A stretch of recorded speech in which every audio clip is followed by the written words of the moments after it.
नमस्कार, recipe bye शुभांगीमध्ये आपल्या सगळ्यांचे स्वागत आहे। आज आपण पाहणार आहोत नारळाची बर्फी। आता आपण साहित्य पाहणार आहोत। इथे मी 1 वाटी नारळाचा चव घेतलेला आहे, 1 वाटी साखर, इथे बदाम घेतलेले आहेत आणि 1 चमचा तूप।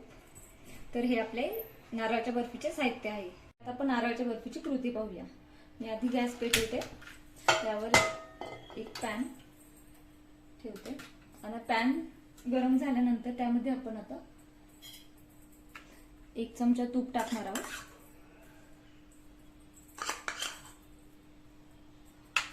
ठीक आहे, हे तूप मेल्ट झाल्यानंतर त्यामध्ये आपण हा नारळाचा 1 वाटी चव टाकणार आहोत।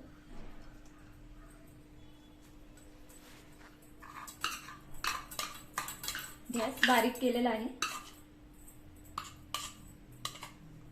की आणि आता हा आपल्याला व्यवस्थित परतून घ्यायचा आहे। तर आता आपल्या इथे नारळाचा चव चांगला परतलेला आहे, हलकासा त्याला ब्राऊन कलर आलेला आहे। आता त्यामध्ये आपण 1 वाटी साखर टाकणार आहोत आणि साखर पूर्णपणे विरघळेपर्यंत आपल्याला ढवळत राहायचं आहे। गॅस तर पहा, आता साखरेला पाणी सुटलेलं आहे। तर पाहू शकता आता आपलं मिश्रण आहे एकजीव झालेलं आहे। आता ह्या स्टेजला आपल्याला गॅस बंद करायचा आहे आणि इकडे मी एक प्लेट घेतलेली आहे आणि त्याला 1 चमचा तूप लावलेला आहे, जेणेकरून आपली वडी खाली चिकटणार नाही। तर आता हे मिश्रण मी यामध्ये पुन्हा टाकत आहे।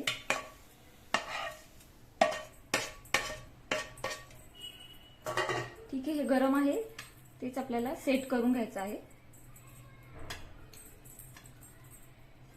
कलथ्याच्या साहाय्यानेच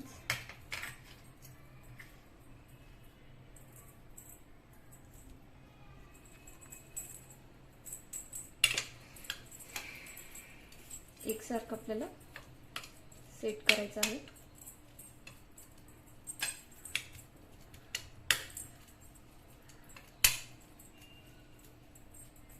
तर आता इथे मी पूर्णपणे थोडं गरम आहे, तुम्ही वाटी किंवा एखाद्या पेल्याच्या मदतीने पण सेट करू शकता।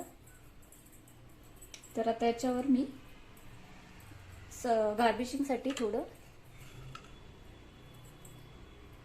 इथे बदाम टाकत आहे। गरम आहे तोपर्यंतच ते टाकून घ्यायचे, म्हणजे व्यवस्थित सेट होतात आणि त्याला हाताच्या साहाय्याने आणि हे मिश्रण जरा 5 मिनिटं सेट होऊन द्यायचं। तर आता इथे आपले 5 मिनिटं झालेले आहेत। त्यानंतर आपण वड्या अशा कट करणार आहे। जे मिश्रण आपलं थोडं गरमच आहे, त्याच स्टेजला आपल्याला वड्या एकसारख्या कट करून घ्यायच्या।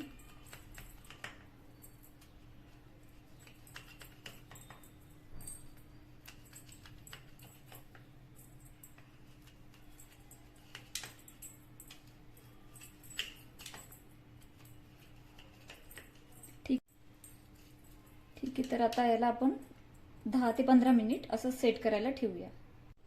तर आता 10 मिनिट झालेले आहे आणि आपण आता वडी चेक करूया। तर पहा किती छान वडी सेट झालेली आहे। ठीक आहे, तर आपण एका प्लेटमध्ये काढूया त्याला। पहा एकसारखी झालेली आहे मस्त।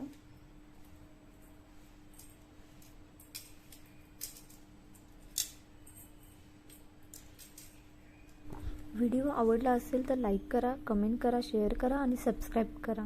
थँक्यू।